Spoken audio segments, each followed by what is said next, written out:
Assalamualaikum warahmatullahi wabarakatuh. Selamat pagi dan salam sejahtera untuk kita semua. Salam kenal, saya Vina dari S3 Ilmu Pendidikan Universitas Pendidikan Ganesha.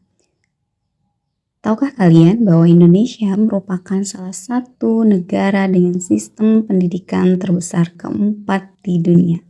Ya, dengan sekitar 53 juta siswa dan 3,4 juta guru yang tersebar dari Sabang sampai dengan Merauke.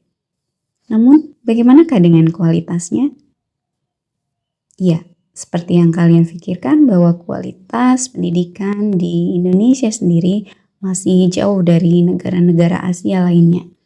Kalau kita melihat dari hasil program for International Student Assessment atau yang biasa kita kenal dengan PISA, yang diselenggarakan oleh Organization for Economic Cooperation and Development (OECD), Indonesia masih menempati peringkat ke-69 dari berapa? Dari 80 negara yang mengikuti tes pada tahun 2022. PISA sendiri mengukur kemampuan literasi, matematika, dan sains kepada siswa yang berusia 15 tahun. Dan hasil ini menunjukkan bahwa Indonesia masih tertinggal jauh dibandingkan negara-negara Asia lainnya seperti Singapura, Jepang, dan Korea Selatan. Yang ketiga negara ini menduduki peringkat 3 teratas. Di Indonesia, 18% siswa mencapai level 2 dalam matematika. Nilai ini jauh lebih rendah dibandingkan rata-rata negara OECD, yaitu sekitar 69%.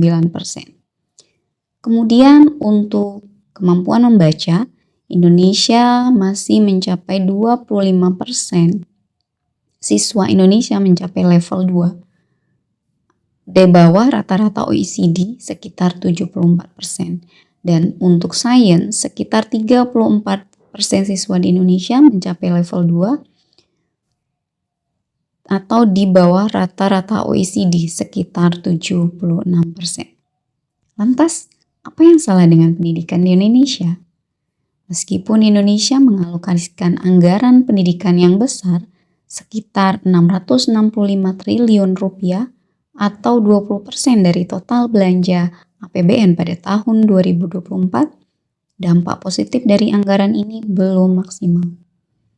Kontribusi sektor pendidikan terhadap produk domestik bruto atau PDB di Indonesia hanya mencapai 3,5%. Jauh di bawah rata-rata negara Asia Pasifik yang mencapai 4,6%. Hal ini mengindikasikan adanya ketidaksesuaian antara besarnya anggaran dengan hasil yang diharapkan dalam peningkatan kualitas pendidikan. Tantangan utama yang dihadapi oleh pendidikan di Indonesia antara lain kurikulum yang belum sepenuhnya kompatibel dengan kebutuhan industri dan perkembangan teknologi. Selain itu, pembelajaran di sekolah masih terlalu fokus pada hafalan dan pengulangan. Sementara kemampuan berpikir kritis dan kreativitas siswa belum banyak diberi ruang. Siswa seringkali kurang diberikan kesempatan untuk bertanya atau mengeksplorasi minat mereka, yang pada gilirannya menghambat pengembangan potensi diri mereka secara maksimal. Pemerintah telah mencoba untuk melakukan berbagai kebijakan untuk memperbaiki kualitas pendidikan, salah satunya melalui pergantian kurikulum. Namun meskipun kurikulum yang dirancang sudah baik, implementasinya di lapangan seringkali tidak sesuai dengan harapan. Salah satu faktor utama yang memengaruhi efektivitas kebijakan ini adalah kualitas guru. Guru yang belum memiliki kompetensi pedagogik yang memadai akan kesulitan dalam menerapkan model pembelajaran yang relevan dan sesuai dengan kebutuhan siswa masa kini. Oleh karena itu, peningkatan kompetensi guru menjadi langkah penting yang harus dilakukan, salah satunya dengan memberikan pelatihan yang lebih intensif mengenai model-model pembelajaran yang bisa merangsang kemampuan berpikir kritis, numerasi, dan juga literasi siswa. Pendidikan yang berfokus pada pengembangan keterampilan abad ke-21 seperti kemampuan berpikir kritis, pemecahan masalah, dan kolaborasi harus menjadi prioritas dalam upaya meningkatkan kualitas pendidikan di Indonesia. Selain itu, pemerintah juga perlu menciptakan lebih banyak kesempatan bagi siswa untuk mengeksplorasi minat dan bakat mereka dengan menyediakan fasilitas dan kegiatan ekstrakurikuler yang dapat mendukung pengembangan kemampuan non-akademis mereka. Dalam hal ini, peran keluarga dan masyarakat juga sangat penting untuk menciptakan lingkungan yang mendukung proses belajar yang menyeluruh bagi siswa. Antara pemerintah, sekolah, guru, dan masyarakat, kita bisa berharap sektor pendidikan Indonesia dapat terus berkembang dan memberikan dampak positif yang lebih besar bagi kemajuan bangsa.